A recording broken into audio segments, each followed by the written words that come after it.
Nous sommes le 25 novembre, on va continuer à parler de la journée mondiale de lutte contre les violences faites aux femmes. Elles sont au moins 85 000 femmes et jeunes filles à avoir perdu la vie, à avoir été tuées en 2023, l'an dernier à travers le monde, victimes de la violence de leurs proches en raison de leur sexe. C'est ce que révèlent des chiffres publiés aujourd'hui même par l'Organisation mondiale, par l'Organisation des Nations Unies. Avec nous pour en parler, Laure Trick, bonsoir. Soyez la bienvenue sur TV5 Monde. Vous êtes avocate au barreau de Paris et secrétaire générale d'Avocats Femmes et Violences. Je m'adresse à vous d'abord s'agissant de ce procès et de l'affaire Mazan. 20 ans requis donc ce matin par le parquet général contre Dominique Pellicot, accusé d'avoir drogué sa femme puis livré à 50 hommes. Le parquet a donc requis 20 ans. Votre réaction ? Bon, c'est la peine maximale prévue pour ce genre de crime, pour ces crimes-là. Donc ça me paraissait évident que le parquet allait demander la peine maximale vu l'ampleur du crime, la gravité des faits. C'est un procès historique d'abord, parce que Madame Pellicot a eu ce courage d'ouvrir la salle d'audience à la société, aux journalistes, aux caméras, enfin au public, pas aux caméras, mais au public qui pouvait venir. Parce que d'habitude, ce genre de faits, ces crimes sexuels, les victimes ont peur, ne veulent pas, on est dans l'intimité, devant le huis clos et ne veulent pas que ça soit ouvert au public. Et là, elle a eu ce courage. Elle a dit la honte doit changer de camp et je l'ouvre. Et donc les vidéos, etc. Vous avez. L'un des avocats de Gisèle Pellicot a dit que ce procès c'était un testament pour les générations futures. Est-ce que vous êtes d'accord? Et c'est quoi un testament pour les futures générations? Il a entièrement raison. Parce qu'il a demandé, cet avocat a demandé à la Cour de se prononcer sur qu'est-ce que notre société veut dire du viol. Les accusés, on le sait, vont plaider dans quelques jours le droit. L'erreur. On a violé par erreur, on ne savait pas. Il y en a un qui a, enfin même plusieurs, mais un qui a dit, je me souviendrai toujours de cette phrase, moi j'ai fait confiance à son mari, c'était sa maison, c'était sa chambre, c'était son lit, c'était sa femme, alors je lui ai fait confiance. L'effacement total de Gisèle Pellicot. Exactement. Donc l'avocat a raison, c'est le testament, dire aux générations futures qu'une femme ne doit pas être traitée comme ça, qu'une femme n'est pas un objet, et que est-ce qu'on peut violer par erreur? J'ose espérer que la Cour criminelle départementale dira qu'évidemment que non. Et que... Juste un dernier mot sur cette affaire. Vous êtes avocate, donc secrétaire générale d'Avocats Femmes et Violences. Il y a aussi cette affaire de la soumission chimique. Oui. Quelle est l'ampleur du phénomène en France, en Europe, dans le monde? Est-ce que ça remonte à quand? Quelle est l'ampleur du phénomène? Ça remonte à... Il y a d'une élue aussi qui a porté plainte contre un élu de la République aussi, qui avait tenté de lui administrer à son insu une substance chimique pour pouvoir sans doute par la suite abuser d'elle. Oui, tout à fait. Ça remonte à quelques années. C'est quand même, ceci dit, assez récent. On a parlé de la drogue du violeur aussi. Voilà, la drogue du violeur. Alors maintenant, je sais que dans certains cafés, on met des plastiques sur les verres pour que les femmes ne puissent pas, fassent attention et qu'on puisse pas mettre de drogue à leur insu. Et ce procès, là aussi, est un grand procès pour ça, puisqu'il va en parler et il va montrer qu'une femme sous castration, sous dépendance chimique, et j'ose espérer que c'est ce que dira la cour d'assises, est violée, évidemment, avec son consentement. Tout le problème est son consentement. Une femme qui est complètement inconsciente, évidemment, ne va pas... parce que les criminels, dans ces cas-là, les agresseurs disent « Ah ben moi, elle n'a pas bougé, donc j'ai cru qu'elle était consentante. » Et on attend de ce procès historique. Ça va être ça, le testament. C'est de dire qu'une femme qui a été droguée à son insu, qui est inconsciente, qui est inerte et qui ne peut évidemment pas dire non, cette femme a été violée. Ouais. Michel Barnier, le Premier ministre, propose aujourd'hui même des kits de détection à titre expérimental pour savoir... C'est une bonne chose. C'est une des mesures sûr, contre la soumission chimique. C'est une bonne chose. Un mot d'histoire tout de même. En 1999, l'Organisation des Nations Unies décide de proclamer ce 25 novembre Journée internationale pour l'élimination de la violence à l'égard des femmes. C'est l'intitulé officiel à la suite de l'assassinat des sœurs Mirabal sous la dictature en République dominicaine. On voit que dans le monde, je le disais, 85 000 femmes, jeunes filles, tuées souvent dans l'entourage familial. C'est ce qui ressort souvent. Quel constat faites-vous à l'échelle du monde et quel est le dénominateur commun, au fond, de ces violences faites aux femmes? Oui, ce sont des chiffres absolument tragiques. Le dénominateur commun, c'est le patriarcat, c'est pour en revenir à Pellicot, c'est sa femme, sa chambre, son lit. La femme est un objet, c'est la domination masculine. Et l'homme, et c'est c'est ce qu'on demande, hein, c'est ce que les avocats de partie civile demandent au procès, c'est de dire que là, il ne faut pas se mettre du côté des hommes, il faut se mettre du côté de la femme. Le consentement, cette femme, est-ce qu'elle veut ou est-ce qu'elle ne veut pas la relation sexuelle? Si vous êtes que sur l'homme, moi, ma pulsion, voilà, et j'assouvis mon désir. Et c'est ce que plaide le droit à l'erreur et assouvir son désir. Il faut au contraire se mettre du côté de la femme. Est-ce qu'elle veut ou est-ce qu'elle ne veut pas? Et on va voir vous comment vous agissez concrètement. En attendant, on a voulu vous faire découvrir, vous en avez peut-être entendu parler, cette initiative d'une conseillère municipale, c'est en France, en région parisienne, précisément à Pierrefitte-sur-Seine. Elle s'appelle Vanina Noël. Elle a elle-même été victime de violences conjugales et elle a décidé de mettre en place une mallette d'urgence à la disposition de toutes ces femmes qui sont victimes de violences intrafamiliales. Reportage de Nathalie Sarfati. Sa mallette à la main, Vanina Noël se rend à la mairie de Pierrefitte-sur-Seine. Elle est conseillère municipale. La Guadeloupéenne est une femme engagée. Victime de violences conjugales, elle est à l'initiative du mois de lutte contre les violences faites aux femmes à la mairie et a eu l'idée d'aller plus loin. J'ai pensé directement, mais quand une femme quitte précipitamment son domicile, elle n'a rien. Qu'est-ce qu'on pourrait donner de plus? Qu'est-ce qu'on pourrait apporter de plus, malgré tous les dispositifs qui sont mis en place? Et j'ai pensé justement un minimum de dignité, la mallette d'urgence. À l'intérieur, des produits d'hygiène et de beauté offerts par des donateurs, des numéros utiles et des câbles de téléphone. Il y a un minimum de dignité à conserver pour ces femmes-là. C'est l'hygiène. Ça, c'est très important. Et à l'époque, j'aurais aimé avoir ça. Je vais te montrer ce que je mets dans la mallette. Le gel douche, le shampoing. Vanina vient de lancer cette opération mallette d'urgence avec le soutien de Michel Fourcade, maire de Pierrefitte-sur-Seine. Est-ce que tu penses que la mallette d'urgence, elle est utile? Ça peut dépanner effectivement quand on se retrouve en situation de difficulté. Un soutien encore trop timide selon Vanina, qui aimerait que les politiques se sentent davantage concernés. À un moment donné, il faut se réveiller parce que rester inactif face à ce fléau, c'est aussi cautionner. C'est laisser ces femmes en danger, c'est aussi laisser ces enfants en danger. Donc à un moment, il faut tirer la sonnette d'alarme et les politiciens, ils doivent aussi réagir. Les premiers interlocuteurs des femmes victimes de violences conjugales, ce sont les commissariats et les gendarmeries. Ce sont eux qui pourront donner les mallettes d'urgence.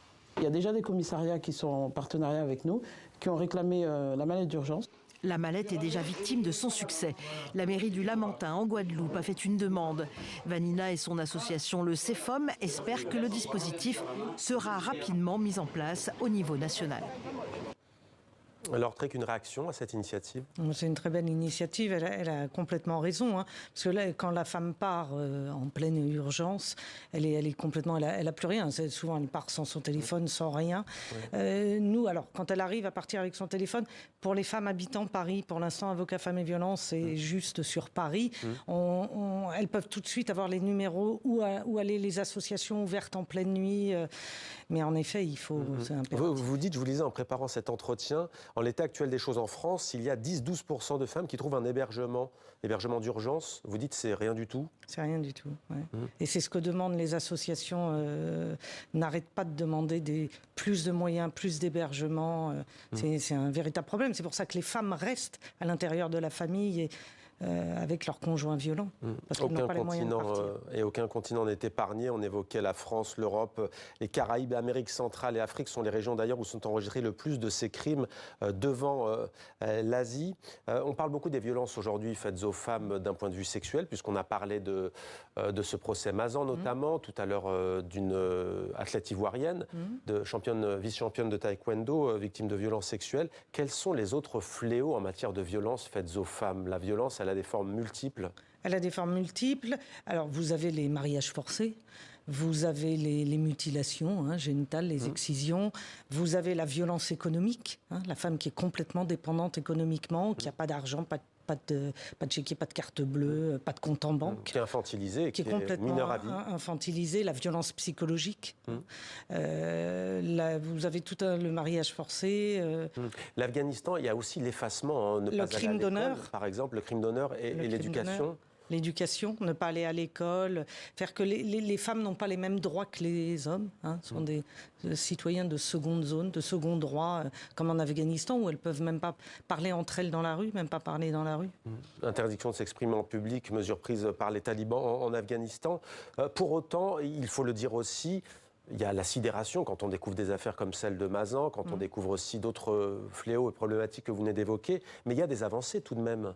Oui, il y a des avancées, hein, heureusement. Alors, il y a des prises de conscience, y compris chez les hommes. D'ailleurs, on l'a vu après le mouvement MeToo. Bien sûr, bien sûr, bien sûr. Il y a des prises de conscience chez les hommes. D'ailleurs, beaucoup de propositions de loi sont faites par des hommes hein, sur les avancées. Il y a des avancées, alors, beaucoup en France, beaucoup en Europe. Hein. L'Espagne est souvent montrée comme pays. C'est vrai que l'Espagne va protéger plus que nous. Les condamnations sont plus importantes en Espagne hein, contre les hommes agresseurs. Il y a les ordonnances de protection. On va tout de suite protéger, la justice va protéger la femme, va interdire à l'homme de rentrer au domicile, d'être en contact avec la femme, les enfants. Ils en ont beaucoup plus en Espagne. Vous avez la Belgique qui, pour la première fois en 2023, dans une loi, a prononcé le mot féminicide. Il y a une loi contre le féminicide, c'est la première fois hein, en Europe. Et il y a des avancées en Afrique, par exemple. Il y a une convention pour lutter contre les discriminations contre les femmes et contre le genre, signée par 179 pays. Le problème, alors ce sont des avancées, hein. Le problème c'est que sur ces 179 pays, il n'y en a que 90 qui l'ont transposé en droit interne. Donc en fait, c'est bien, mais il faut faire des lois, puis après il faut les appliquer, il faut former les magistrats, les avocats, les policiers, et faire comme vous l'avez montré là, ces kits, etc., faire que les femmes aillent dans les commissariats et n'aient pas peur dans le monde entier d'aller dans les commissariats. Dans les petits villages, vous imaginez... perdu au Koweït, en Afghanistan, ou je ne sais où. Je ne parle même pas de l'Afghanistan, parce que là, c'est terrible. Mais dans d'autres pays... c'est compliqué. C'est très compliqué. Et vous parliez des policiers notamment. C'est vrai qu'il y a un des dénominateurs communs, c'est qu'aussi de nombreuses femmes qui sont victimes de féminicide, la plupart, je crois que le chiffre est impressionnant, il dépasse les 50, les 60%. La plupart des femmes victimes de féminicide ont alerté avant, donc ça aurait pu être évité. C'est tragique, oui, c'est vrai, c'est vrai. Ça aurait pu être évité. Alors, bon, il y a le bracelet anti-rapprochement, il y a le téléphone grave danger, où on essaye, quand ces hommes ont été condamnés, puis reviennent, ou elles ont déposé plainte, ils n'ont peut-être pas encore été condamnés, mais sous contrôle judiciaire, pour pas qu'ils s'approchent. Il y a ces instruments-là, hein, mais malheureusement, plein de fois, les plaintes sont toujours en cours, les enquêtes durent très longtemps, et puis l'homme va passer à l'acte à un moment. Mais ça passe par un changement de loi en France, en Europe et dans le monde. Des mentalités. Oui, forcément, changement des mentalités. Et alors, il y a ce qu'on appelle en France, chez nous, ce qu'on appelle les CLAV, c'est les comités de lutte pour les victimes. Hein, et on s'intéresse aux auteurs. Parce qu'il faut, et vous parliez des hommes, il faut absolument que les hommes changent de mentalité et les auteurs de ces crimes ou de ces délits contre les femmes changent aussi de mentalité. Il y a une formation qui est impérative là-dessus. Il y a aussi la question de l'éducation. Tout à l'heure, on évoquait l'Australie dans la première partie qui va interdire les réseaux sociaux aux moins de 16 ans. Il y a eu des progrès, vous l'avez dit, c'est vrai, mais il y a aussi l'émergence des réseaux sociaux qui donnent une vision de la femme, de l'amour, de la sexualité, qui peut conduire à ce genre de comportement, oui, vous avez notamment la question de la soumission. La soumission, vous avez tout à fait raison. La soumission, c'est parce qu'il y a les viols, par exemple, les viols dans les cités, le viol de plusieurs sur une femme qui sont repassés après dans les réseaux sociaux. Il y a l'image de la pornographie, hein, où l'image de la femme, c'est qu'un objet, cette femme. Hein, on en revient toujours au même principe, hein, la femme objet. Et en effet, ça passe par l'éducatif, et ces réseaux sociaux sont un problème. Je comprends l'Australie qui essaye de faire quelque chose... Mais il faut des cours à l'école. Il faut des cours à l'école. Est-ce qu'il faut aller jusqu'à l'exemple, il me semble, de la Suède sur le consentement? D'ailleurs, éclairez-nous, vous qui êtes avocate et une femme de droit, est-ce qu'il y a vraiment un consentement écrit? On entend beaucoup de choses à ce sujet en Suède. Comment ça se passe? Alors, c'est difficile ce problème du consentement, parce que le consentement écrit... pouvait toujours écrire, et puis la femme peut dire mais j'étais forcée d'écrire. Hein. Donc l'écrit va rien résoudre. J'étais sous l'emprise de telle substance. J'étais sous l'emprise de telle substance. Donc je ne pense pas que l'écrit change quoi que ce soit.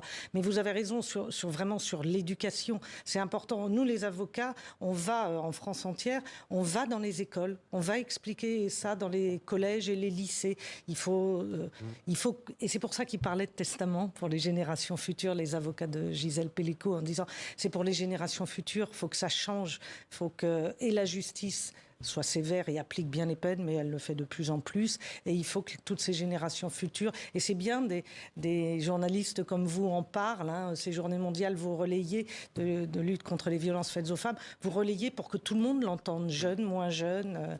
Et on les relaie lorsqu'il y a des journées comme celle-ci, le 8 mars, Voilà. mais aussi tous les jours sur notre site internet avec notre blog Terrienne dédié à la condition des femmes dans le monde et aussi aux initiatives positives et qui permettent d'espérer. Merci beaucoup, Laure Trick, d'être venue sur notre plateau. Je rappelle que vous êtes donc avocate secrétaire générale d'Avocats Femmes et Violences. Merci à vous. Merci à vous.